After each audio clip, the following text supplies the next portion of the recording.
Halo teman-teman, di sini kami akan menjelaskan mengenai aplikasi bahan tambahan pangan aspartam pada Pop Es. Kami dari kelompok 3 yang beranggotakan Fitriani, Putri Dwi Cahya, Fuji, dan Satria. Mari kita simak penjelasan berikut ini. Karakteristik dan sifat fisik kimia aspartam. Berikut adalah gugus fungsi dari aspartam.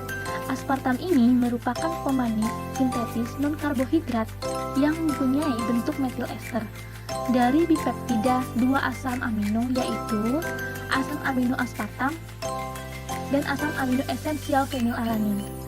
Aspartam ini digunakan sebagai pemanis yang rendah kalori. Aspartam sendiri mempunyai rumus molekul C14H18N2O5 dengan bentuk serbuk kristal berwarna putih, tidak mempunyai bau dan sedikit higroskopis, yang sering digunakan sebagai pemanis buatan dalam menambah cita rasa. Aspartam sering digunakan dalam minuman seperti Pop Es.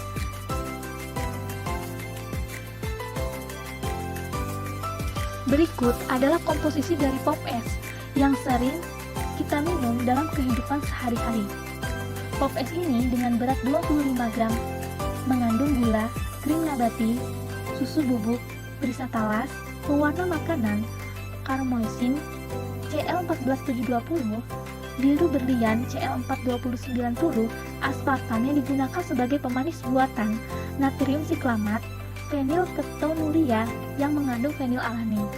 Adapun informasi nilai gizinya yaitu untuk takaran saji dalam satu saset 25 gram, jumlah sajian per kemasan 1,7. Sedangkan jumlah dalam persajiannya untuk energi totalnya 105 kcal dan energi dari lemaknya 0 kcal. Dan diketahui persen AKG-nya yaitu total lemak 1,5 gram sebanyak 3%, protein 0,9 gram sebanyak 2%, karbohidrat 22 gram sebanyak 7%, serat makanan 1 gram sebanyak 5%. Persen AKG ini berdasarkan kebutuhan energi di dalam tubuh kita. Adapun tingkat kemanisan dari aspartam, yaitu aspartam memiliki tingkat kemanisan sebesar 180-200 kali lebih manis daripada sukrosa. Aspartam ini digunakan dalam produk minuman Pop Es dikarenakan dapat memberikan rasa yang lebih manis dibandingkan dengan gula alami atau sukrosa. Berikut aturan penggunaan aspartam dalam minuman yang diatur oleh BPOM. Batas maksimum aspartam yang diperbolehkan oleh BPOM ini adalah 50 mg per kg dari berat badan per hari. Jika semisal BB kita 50 kg, maka maksimal konsumsi aspartam per harinya yaitu 2500 mg. BPOM ini menyatakan aspartam adalah pemanis aman kecuali untuk penderita fenilketonuria, yaitu di mana tubuh tidak dapat menerima asam amino fenilalanin.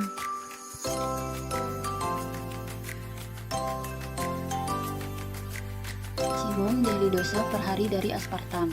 Menurut Organisasi Kesehatan Dunia atau WHO, aspartam masuk ke dalam kategori bersifat karsinogenik pada manusia. WHO membatasi konsumsi aspartam pada makanan dan minuman, yakni maksimal 40-50 mg per kilogram per hari. Karena jika mengkonsumsi aspartam lebih dari 40-50 mg per kilogram, maka akan berpotensi terkena kanker, khususnya kanker hati. Yang akan ditimbulkan jika berlebihan mengkonsumsi aspartam. Yang pertama, memperparah penyakit migrain.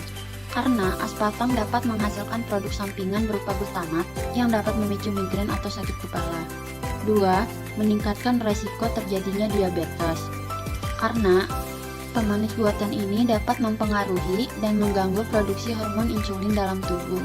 Yang ketiga, memicu komplikasi pada penderita fenilketonuria.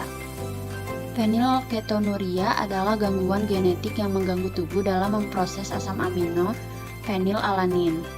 Aspartam mengandung fenilalanin sehingga dapat memicu komplikasi bagi individu dengan kondisi ini. Yang terakhir, memicu gangguan perilaku. Karena hal ini disebabkan oleh kandungan aspartam berupa aspartat dan fenilalanin yang dapat diubah menjadi metanol, sehingga berdampak pada fungsi kognitif seseorang. Ini contoh kejadian penggunaan mengkonsumsi aspartam secara berlebihan. Di dalam berita ini, remaja Inggris bagian kota Wales mengkonsumsi permen karet sebanyak 14 kali per hari, yang berarti remaja tersebut mengkonsumsi 16,5 gram pemanis buatan. Permen karet itu mengandung aspartam atau sulfitol. Remaja Inggris tersebut adanya gumpalan besar permen karet di perutnya yang mengakibatkan tubuh gagal menyerap mineral yang penting.